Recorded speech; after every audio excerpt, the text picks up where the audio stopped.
الذي خلق الموت والحياة ليبلوكم أيكم أحسن عملا وهو العزيز الغفور. صدق اللہ العظیم. اس وقت دراصل جو ہے وقت لمبا ہو چکا ہے. طالبات بھی اپنی بہت ساری باتیں ہم لوگوں کے سامنے رکھ چکی ہیں. جتنی بھی آپ نے چھوٹی بچیوں کی تقریریں سنی اس میں اصلاحی باتیں تھیں، دینی باتیں تھیں. وہ بس صرف تقریر نہیں تھی، ہمیں عمل کرنے کی طرف ترغیب بھی دے رہی تھی. وہ بھی تقاریر کی تھی. اور اس وقت بھوک بھی لگ رہی ہے، پیٹ میں چوہے بھی دوڑ رہے ہیں. ایسی صورتحال میں بات کو لمبی کرنا بوریت کرنے کے مترادف ہے. تو اس وجہ سے بات مختصر ہو تو بہتر ہے. اور وہ صرف یہ ہے کہ ہم اس وقت جس علاقے میں بیٹھے ہیں، ہم اپنے ساتھیوں کے ساتھ بات کر رہے تھے. استاد الاساتذہ ہیں مولانا. مجھے اس بات کا اعزاز ہے کہ مولانا ایوب صاحب کا ابھی تک کوئی بھی مدرسہ نہیں بنا تھا.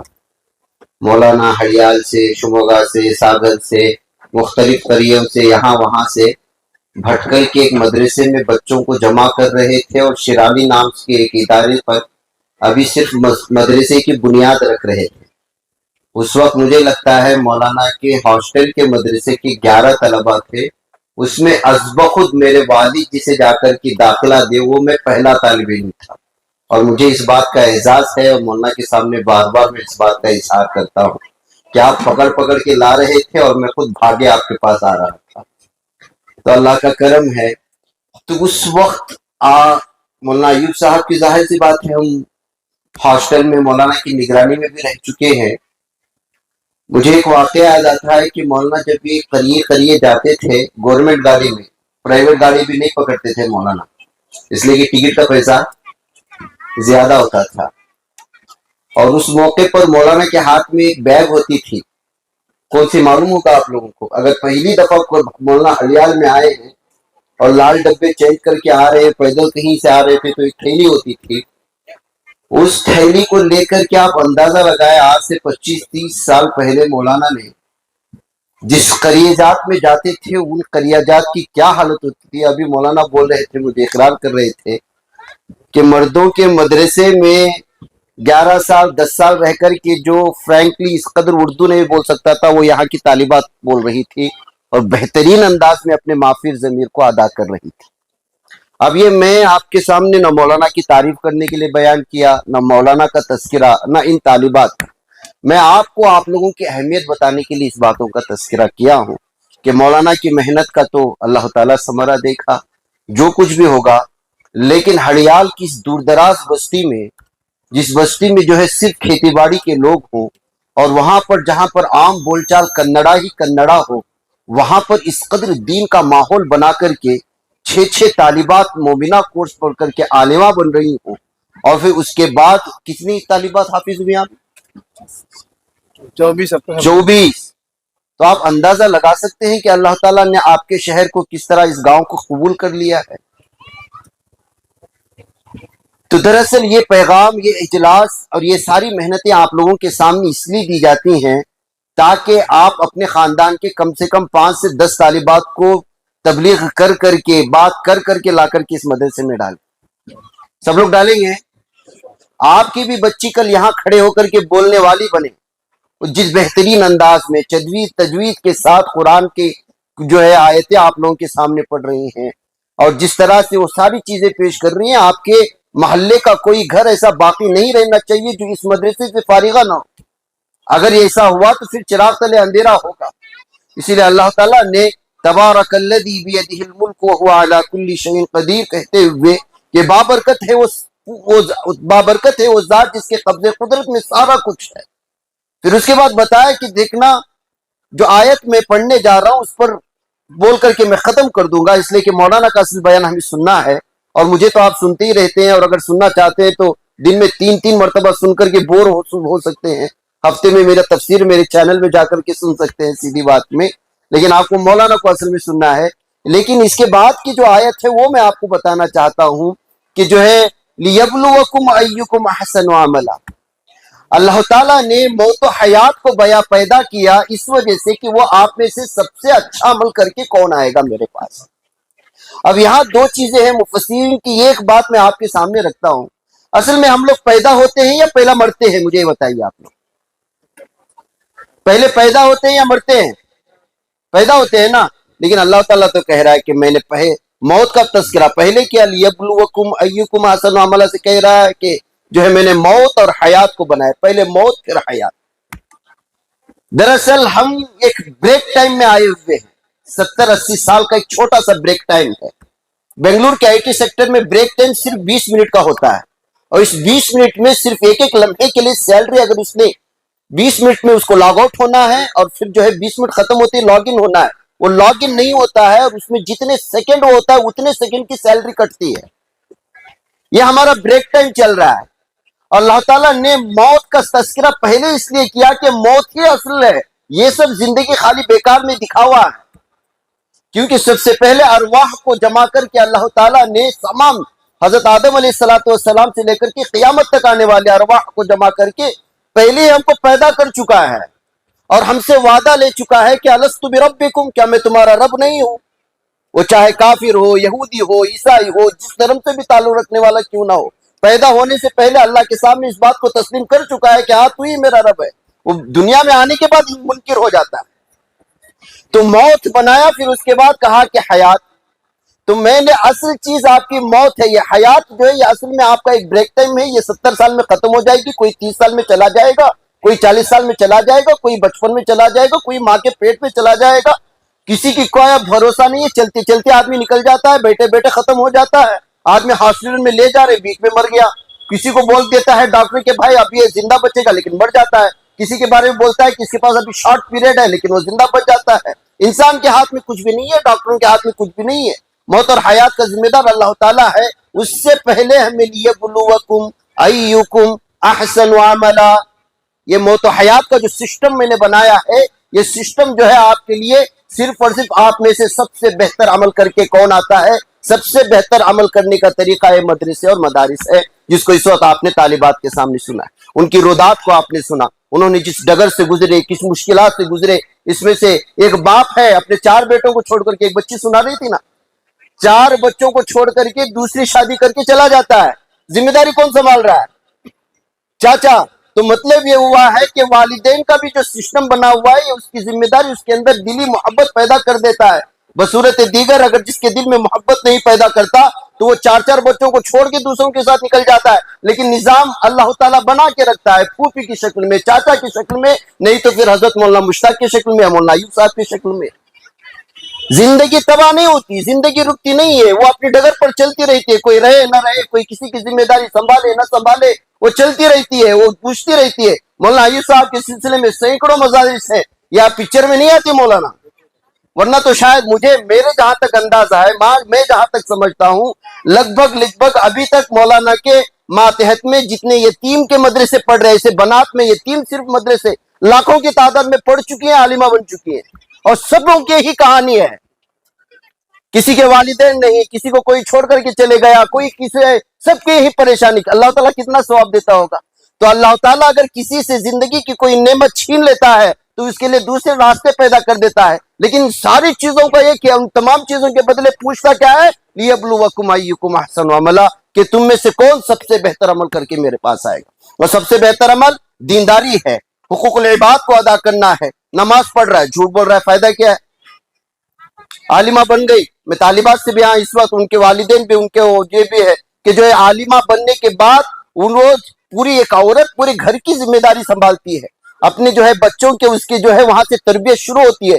اگر وہ عالمہ بنی ہوئی ہے، 10ویں کا امتحان دے رہے تو اگلے اس کے کیا مقاصد ہے، ان کا مشن آگے کیا ہے، وہ اپنے خاندان کی کتنی بچیوں کو تشکیل کریں گی، وہ اپنے بہنوں کو، چچازاد بہنوں کو، ماموزاد بہنوں کو، اپنے محلے میں رہنے والی سہیلیوں کو کتنوں کو تشکیل کر کے مدرسے میں بھیجیں گی۔ ظاہر سی بات ہے کہ وہ ایک عالمہ بن کر کے جا رہی ہے، عالم بن کر کے خاموش گھر میں بیٹھ کر کے صبح سے شام تک تلاوت کر کے کسی کونے میں بیٹھ جانا اور پھر شادی کر کے گھر گرہستی سنبھالنا، یہ نہیں ہے، یہ تو ہے ہی اس کی ذمہ داری، لیکن اس کے ساتھ ذمہ داری اس کے اہل محلہ کو سنبھالنا، اپنی سہیلیوں کے جانا، اپنے ماں باپ کے اور خاندان والوں کے پاس جانا، ماں کے بھی ننیحال میں بھی جانا، ددیحال میں بھی جانا، وہاں موجود چاچا، تاتا، تایا اور چاچی ان کے خاندانوں میں جا کر کے تشکیل کرنا، ایک ایک خاندان سے مدرسے میں 10-10 بچوں کو دینا، یہ اصل ذمہ داری ہوگی۔ تو انشاءاللہ جو 4 سال آپ نے پڑھا ہے، مولانا ایوب صاحب اور آپ کی باجی نے، مولانا مشتاق صاحب نے، مولانا حسین صاحب نے، حافظ ابراہیم صاحب نے، جتنے بھی آپ لوگوں کے اوپر محنتیں کی ہیں، اللہ تعالیٰ اس کا جو ہے ثمر باور ہوگا۔ اگر نہیں ہے، آپ اپنی اس میں سے ظاہر سی بات ہے کہ جو ہے پھر اس کا کوئی نتیجہ نہیں نکلے گا۔ مدرسے سے فارغ ہونے کا مطلب یہ ہے کہ اپنے بچوں کو لے جا کر کے معاشرے میں آج کا کیا حال ہے۔ ابھی کچھ دن پہلے میرا پرائم ٹائم دیکھنے والے دیکھے ہوں گے کہ لکھنؤ میں پوش ایریا ہے، 3 بہنیں ایک ساتھ 9ویں منزل سے نیچے گر کر کے مر جاتی ہیں۔ کیا ہوتی ہے، کیا ماحول ہے اس وقت ہمارا، ہمارے بہنوں کا، ہمارے پورے نوجوان نسل کا، جو نیو جنریشن جن زی بول کر کے جس کو اب نام دیا گیا ہے، یہ کیا ہو رہا ہے؟ کورین کا ایک گیم ہے جس کو جو ہے ٹاسک گیم کہا جاتا ہے، وہ ٹاسک دیا جاتا ہے، جیسے بہت سارے پب جی ہے، ایسے گیم آ چکے ہیں اس وقت۔ اس گیم کی وہ اس قدر دل دادا تھی، تینوں بہنیں ایک ہی باپ کے اور ایک ہی ماں کے پیٹ سے پیدا ہوئی 3 بہنیں 9ویں منزل سے ایک ہی ساتھ نیچے گر کر کے خودکشی کر لیتی ہیں۔ وجہ اس کی جان کر کے آپ حیران ہوگی کہ وہ ٹاسک کورین گیم جو تھا وہ کھیلنے سے ان کو روکا گیا، بولے کہ آپ اس کے پیچھے بہت کھیل رہی ہیں۔ تو پھر اس کے بعد جو ہے، آواز بند ہوئی، تو اس کے بعد جو ہے وہ پولیس والوں نے ماں باپ کو پوچھا، انکوائری ہوئی کہ بھائی 3 بہنیں ایک ہی ساتھ، وہ بھی رات کے پہر میں 12:30 بجے۔ تو پتا چلا کہ اس دن کھانا کھانے کے بعد باپ نے ان کو ڈانٹا تھا کہ جو ہے آپ جو ہے اس کے پیچھے اس قدر گیم کھیل رہی ہیں، آپ اس گیم کو مت کھیلو، اور تھوڑا سا زیادہ ڈانٹ دیا تھا۔ زیادہ ڈانٹنے کی وجہ سے وہ اس گیم سے اس قدر ایڈکٹ ہو چکی تھی کہ اپنی زندگی کا ساری چیزیں اس گیم سے اٹیچ کر لیا تھا۔ وہ ہے ہی ویسے، اس وقت جتنے بھی گیم بن رہے، جو ٹیکنالوجی آ رہی ہے، جو دجالی ہے، ساری کی ساری اس کے اندر کی موجود شعاعیں اور اس کے اندر استعمال ہونے والی چیزیں آپ کو ایڈکٹ کرتی ہیں۔ جیسے ڈرگس پینے والا اپنے ڈرگس کو نہیں چھوڑ سکتا، جس طرح جو ہے گانجا پینے والا اپنے گانجے کو نہیں چھوڑ سکتا، جس طرح شراب کا عادی شراب نہیں چھوڑ سکتا، جس طرح سگریٹ کا عادی سگریٹ نہیں چھوڑ سکتا، اس وقت گیمز کو اسی طرز سے بنایا جا رہا ہے۔ اور یہ سارے کے سارے دجال کی جو فتنے ہیں، ان میں سے یہ بھی ایک موجود ہے۔ نوجوان لڑکیاں اور سب کی عمریں پوری 9 عمر لڑکیاں تھیں، آپ اندازہ لگائیں اس ماں باپ پر کیا بیتی ہوگی۔ حیدرآباد سے کتنے ہر تیسرے دن میں ایک جو ہے خبر آتی ہے، آپ پرائم ٹائم دیکھتے ہو تو ہم اس میں پیش کرتے ہیں، سب گیم کی وجہ سے۔ سیلفی لے رہا تھا ایک بیٹے نے اپنے باپ کو جا کر کے کہا، مسلمان، اس کا نام کچھ اشرف یا ایسا بتایا گیا ہے، جا کر کہا کہ جو ہے آپ کے بابا اجداد کے گھر میں جو باپ کی زمین ہے وہ زمین بیچ دیجئے گا، اور جو ہے اس کی جو پیسہ ملے گا وہ مجھے دے دیجئے، ظاہر سی میں ہی اس کا وارث ہوں۔ باپ انکار کر دیتا ہے، تو رات کے 12 بجے باپ سے لڑتا ہے، ان کے کمرے سے کھینچتا ہے، کلاڑی نکالتا ہے اور باپ کو مار دیتا ہے رات کے 12:30 بجے۔ یہ خبر میں نے دی ہے، حیدرآباد کے سارے اردو اخبارات میں وہ خبریں چھپی ہیں۔ کیا ہے، اور زمین بیچ کر کے پیسہ کیوں لینا چاہتا تھا؟ میں یہ اثر بنانا چاہتا ہوں۔ آج کل بائکنگ کا سسٹم ہے نا، رائڈنگ، وہ نئی جو بائک آئی ہوئی ہے مارکیٹ میں، وہ بائک خریدنا چاہتا تھا اپنے دوستوں کو دکھانے کے لیے، اور صرف بائک کے لیے اپنے باپ کو مار دیتا ہے رات کے 12:30 بجے۔ تو یہ ہماری نوجوان نسل ایسی، میں آپ کے والدین کو، آپ لوگوں کو مبارکبادی دیتا ہوں، جو ہماری مائیں اور بہنیں آپ بیٹی میں جو اپنے بچوں کو مدارس میں ڈال رہے ہیں۔ یہ ایسا دور ہے کہ انسان اپنے گیم سے، اپنے موبائل سے الگ ہونا نہیں چاہتا، وہ اس عیاشیوں میں اس قدر بدمست ہو چکا ہے کہ جس کی کوئی انتہا نہیں ہے، نہ اس کو باپ کی پہچان ہے، نہ ماں کی پہچان ہے، نہ بھائیوں کی پہچان ہے، نہ سماج اور معاشرے کی پہچان ہے۔ اس وقت جو ہے دوستو یاری میں اس قدر ایک دوسرے سے بڑھ کر کے اپنے عیاشیوں کو، اپنے جو ہے دولت کو دکھانے کا جنون پیدا ہو چکا ہے کہ جو ہے وہ معاشرے سے کٹتا ہوا چلا جا رہا ہے اور ان غلط چیزوں کا ہو رہا ہے۔ ایسے میں اپنے بچوں کو مدرسے میں داخل کر کے اس دور میں ان گانے بجانے سے، یہ موبائل کے جو ہے فتنے سے، ان تمام چیزوں سے چھٹکارا لے کر کے، کسی کی بچی اگر فارغ ہوتی ہے، حافظہ بنتی ہے، تو قسم خدا کی اس دنیا میں اس وقت اس سے بڑی نعمت کوئی اور ہو نہیں سکتی۔ کیا دور ہے اور کس دور سے ہم گزر رہے ہیں، اور ایسے دور میں ہماری بچیاں حافظ ہو رہی ہیں، ہمارے بچیوں حافظ جو ہو رہے ہیں، کیا معمولی بات ہے؟ اب جن بچوں کا نام لیا گیا، اندر بیٹھی ہوئی مائیں کتنی خوش ہو رہی ہوں گی، ان کے سرپرستان کتنے خوش ہو رہے ہوں گے کہ بھئی ظاہر سی بات ہے، بلانے والے مولانا بول رہے تھے کہ آسمہ بنت فلاں، آسمہ بنت فلاں، بشرا بنت فلاں، فلاں بنت فلاں، یہ تو ایک چھوٹے سے کتنے زیادہ لوگ ہیں، 200-150 ہوں گے، اندر کچھ 400 خواتین ہوں گی، لیکن ایک منظر آئے گا, قیامت برپا ہوگی اور سارے کے سارے حضرت آدم علیہ السلام سے لے کر کے قیامت تک آنے والے سارے کے سارے انسان میدان محشر میں جمع ہوں گے. اس وقت جو ہے آپ کا نام پکارا جائے گا تو آپ کو کیسا محسوس ہوگا؟ نہ صرف پکارا جائے گا, اسٹیج پر بلائے جائیں گے کہ فلاں کے والد یہاں تشریف لائیں, انصار عزیز کے والد یہاں تشریف لائیں, اعزاز دیا جائے گا, ان کے سر پر تاج رکھا جائے گا. تاج کیسے رکھا جائے گا؟ ظاہر سی بات ہے کہ ہم لوگ تاحد نظر وہاں وہ پہاڑ نظر آ رہا ہے, بس اس سے آگے کا ہمیں کچھ نظر نہیں آ رہا. اور قیامت سے لے کر حضرت آدم علیہ السلام سے لے کر کے قیامت تک کہ اگر انسانیت جمائی ہے, خربا خرب کی انسانیت, لیکن ہر ایک کو وہ چہرہ ایسے نظر آ جائے گا جیسے آج 5K اور 6K کے کیمرے میں اگر آپ کوئی ویڈیو نکالتے ہیں تو آپ کو چہرے کے اوپر کا ایک چھوٹا جو ہے آپ کو اس کے اوپر موجود پمپل بھی نظر آتا ہے. ایسے کیمرے آج ایجاد ہو چکے ہیں. تو اس دور میں حضرت آدم علیہ السلام سے لے کر کے قیامت تک آنے والی انسانیت کے سامنے اس حافظ کے والد کو بلایا جائے گا, اس کے والدہ کو بلایا جائے گا, اس کے سر پر تاج رکھا جائے گا. اور یہ منظر کون دیکھ رہا ہوگا؟ آخری حد کا آدمی بھی اسی انداز میں دیکھ رہا ہوگا جیسے سامنے بیٹھنے والا بچہ مجھے اس وقت دیکھ رہا ہے. تو کیا ہوگا؟ اس کا خد اونچا ہوگا. اتنا ہی نہیں, اس کے خاندان کے 10 افراد, ماں باپ کے خاندان کے جہنم میں جانے کے لیے پوری طرح کنفرم ہو چکا ہوگا کہ یہ جہنم میں جائیں گے. اس حافظہ کو اور حافظ کو بلایا جائے گا, اے دیکھو 10 افراد جا رہے, تیرے خاندان میں سے 10 افراد کو چنو, ان کو جنت پہ لے جا. اس سے بھی بڑا اعزاز ہو سکتا ہے. تو ظاہر سی بات ہے کہ یہ جو ہے لیبلوکم ایکم احسن عملا کی وہ واضح تفسیر ہے کہ جو ہے ہم اس دور میں دیکھ سکتے ہیں کہ یہ موت حیات کا جو تماشا ہے یہ سارا کا سارا یہ آزمانے کے لیے ہے کہ تم میں سے بہترین عمل کر کے کون آئے گا. اور اسی راز کو ہمیں سمجھنا ہے. مولانا کی گفتگو ہونی باقی ہے, بھوک بھی لگ رہی ہے, میری باتیں مزید سننا چاہتے ہیں تو آپ میرے چینل میں آ کر کے سن سکتے ہیں. مجھے معافی چاہتا ہوں, میرے استاد میں نے اجازت لے کے بیٹھا ہوں اس لیے کہ استاد کے سامنے ایک شاگرد سے نہیں بیٹھ سکتا. اللہ تعالیٰ مجھے معاف فرمائے اگر گفتگو میں یہاں وہاں ہو تو مولانا آپ سے بھی معافی کا طالب ہوں. آپ کو پیچھے بٹا کر کے میں یہاں چھوٹا آدمی گفتگو کر رہا ہوں. وما علینا الا البلاغ.